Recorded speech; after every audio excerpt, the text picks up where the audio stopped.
Hello, जय Hind friends.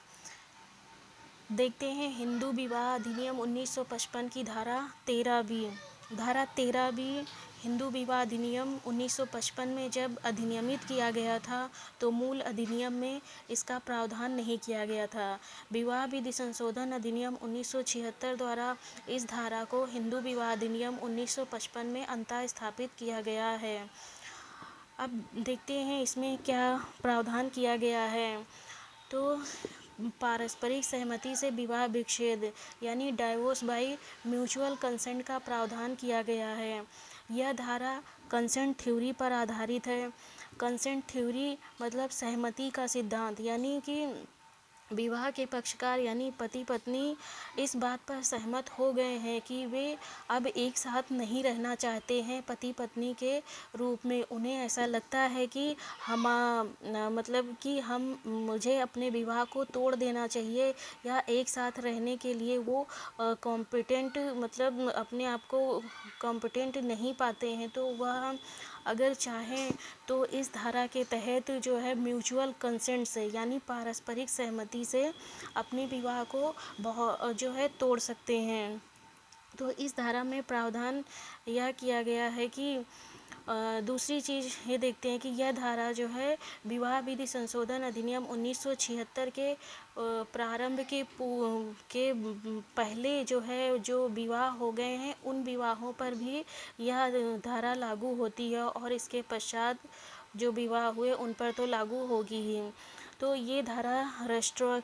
Retrospective प्रभाव से लागू होती है यानी भूतलक्षी प्रभाव से लागू होती है। जो सन 1976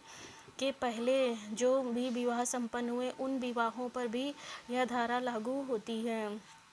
तो इसमें यह प्रावधान दिया गया है कि यदि विवाह के पक्षकार अपने विवाह को म्यूचुअल कंसेंट से तोड़ना चाहते हैं या विवाह जो मतलब कि विवाह की जो संविदा है या अपने विवाह को म्यूचुअल कंसेंट से तोड़ना चाहते हैं तो उनको यहाँ पे कुछ शर्तों को फुलफिल करना पड़ेगा। सबसे पहली शर्त है कि दोनों मतलब कि पति पत्नी विवाह के दोनों पक्षकार अपने फ्री कंसेंट से यानी स्वतंत्र सहमति से एक जॉइंट एप्लीकेशन जो है न्यायालय में देंगे और उसमें उनको ये साबित करना पड़ेगा कि वे 1 वर्ष या इससे अधिक समय से अलग अलग रह रहे हैं और वे एक साथ अब नहीं रह सकते हैं और वे इस बात के लिए परस्पर सहमत हो गए हैं कि विवाह का विघटन कर दिया जाना चाहिए। तो उनको ये चीज़ साबित करनी पड़ेगी, ये दिखाना पड़ेगा कि हम मतलब पति पत्नी दोनों 1 साल से अलग अलग रह रहे हैं, उनके बीच किसी प्रकार का कोई भी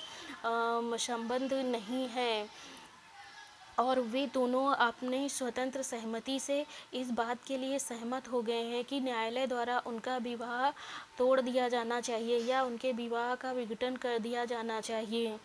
तो इसकी जो आगे की कार्रवाई होती है, न्यायालय जो है दोनों पक्षकारों को 6 माह का समय देता है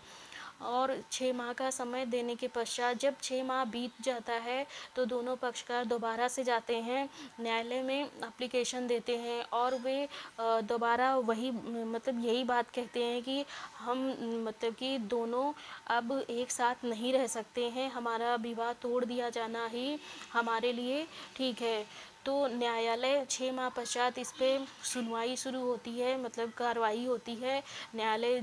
पूछताछ करता है, इंक्वायरी करता है, मतलब जांच पड़ताल करता है। उसके बाद न्यायालय को जांच पड़ताल करने के बाद न्यायालय यानी कि जो फर्स्ट एप्लीकेशन यानी जॉइंट एप्लीकेशन दी गई थी उस तारीख से 18 माह के भीतर न्यायालय सारी सभी प्रकार की जांच पड़ताल करने के बाद विवाह विच्छेद की डिक्री पारित कर देगा और न्यायालय यह आदेश पारित करेगा कि विवाह विच्छेद की डिक्री की तारीख से विवाह विघटित हो जाएगा। तो इस प्रकार देखते हैं कि सन 1976 में संशोधन करके